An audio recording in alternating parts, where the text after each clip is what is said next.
அறுபது முதுமை அடைந்தாலும் பரவாயில்லை. பணி ஓய்வு கிடைத்த பின் சும்மாவா நாம் இருந்தார்? நோய் வந்து உடல் சோர்ந்து பலவீனம் ஆகிடுவோம். உன் வாழ்க்கை உன் கையில் நீ வாழ்ந்திடு. உன் வாழ்க்கை உன் கையில் நீ வாழ்ந்திடு. அனுபவம் புதுமை அறுபது இளமை. தனக்கென இல்லாமல் நாம் வாழ்ந்தோம். நமக்கென இந்நாளில் நாம் வாழ்வோம். இப்போதுதான் அதை புரிந்து கொண்டோம். அந்த சந்தோஷத்தில் நாம் சேர்ந்து காட்டுவோம், வாழ்ந்து காட்டுவோம். அனுபவம் புதுமை அறுபதில் முதுமை.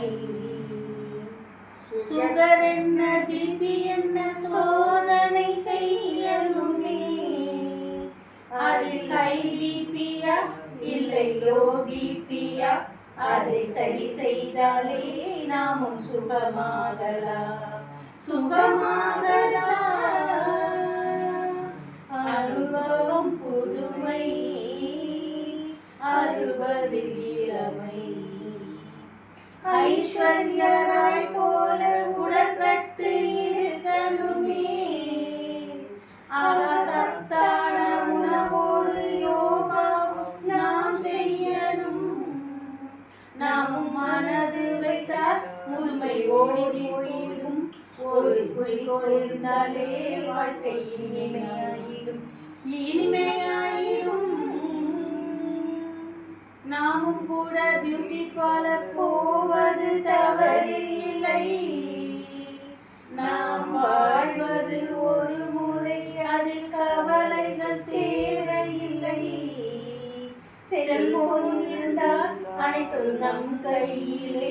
நாம் சேட் பண்ணலாம் இந்த ஃபேஸ்புக்கிலே.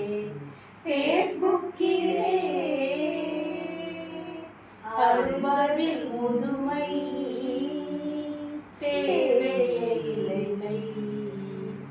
பணி ஓய்வு கிடைத்த பின் ஆன்மீகம் மறந்திடுவோம். அனைத்து வெளிநாடும் நாம் சென்று பார்த்திடுவோம்.